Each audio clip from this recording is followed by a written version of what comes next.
It seems even appearing alongside Mario in the most recent Nintendo Direct doesn't seem to stop the leaks coming out of Atlus's two new Persona games, Persona 3 Reload and Persona 5 Tactica. One interesting tidbit is that Persona 3 Reload was a no-show at the Nintendo Direct, which seems to indicate there could be some doubt about the title coming to the console. It is also possible that there are some licensing issues that need to be resolved for it to appear on the Switch, but it is also interesting to note that an unlisted Persona 3 commercial trailer was uploaded to Atlus's channel on YouTube with the description that mentioned that it was coming to the Nintendo Switch initially, but has since been removed.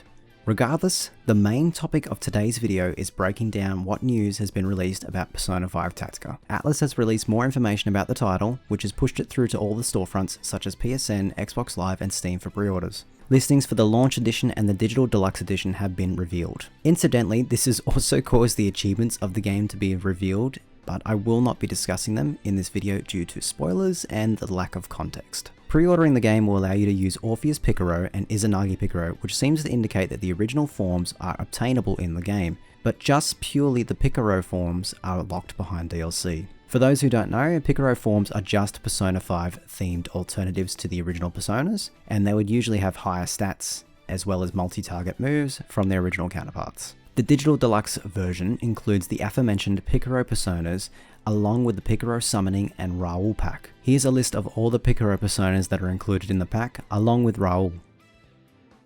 Alongside this, you'll have access to a weapons pack. Through early photos and descriptions, it just looks to be a pure cosmetic pack to change your character's weapons into Picaro versions. Lastly, you'll unlock the Repaint Your Heart pack, which includes new game rules, battles with dynamic stages, 2 additional characters, and through the leaks seem to indicate that this is Kasumi and Akechi. All new details in the report information within the main game. I'm not sure what this refers to, but when the game comes out we'll probably have better context for this. Unlocks challenge stages with exclusive clear conditions. Adds unique unit formations for subsequent playthroughs. I believe this point refers to Kasumi and Akechi being usable in the main game after completing this side story. Very similar to how Fire Emblem does their DLC.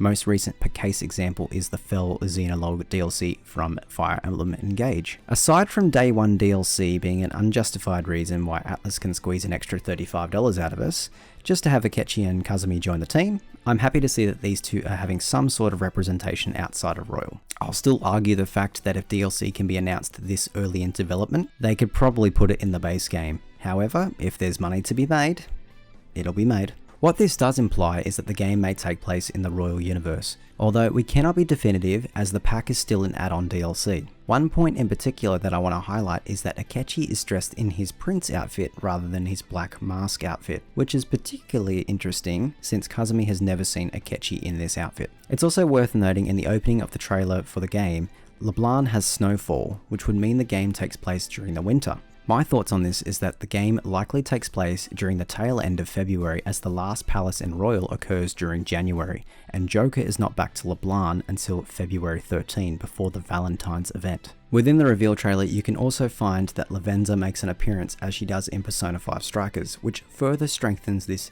being a sequel unlike Persona Q2. Within Persona Q2, the twins are the attendants featured in that game as this game takes place during November, prior to the Casino Palace. Moving away from the story and timeline placement, looking at the actual gameplay revealed, it seems that the game is a fusion of Fire Emblem and Mario & Rabbids, or a simplified XCOM.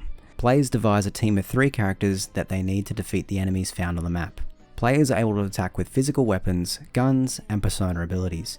It has not been revealed if the game's exclusive character Erina has a persona or not.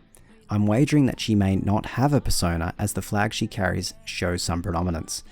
She may act very similar to Zen and Ray from Persona Q. All that attacks look to have returned by forming a triangle with all of your party members.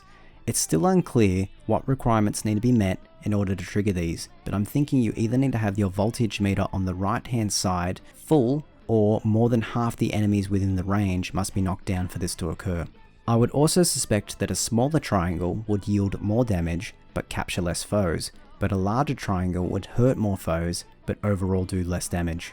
Initially, I was a bit over the fact that there was another Persona 5 spin-off, but with the recent news of Akechi and Kazumi's inclusion, I'm pretty keen to give Tactica a go, and the more I think about the concept of the game, I think it'll be a great fit for the cast.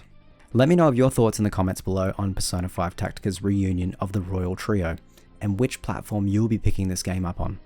I'm likely to pick this up on Steam myself, but I think this would be a great Switch game to take on the go. It was Dwayne here from DewyHQ. I'll see you in the next video.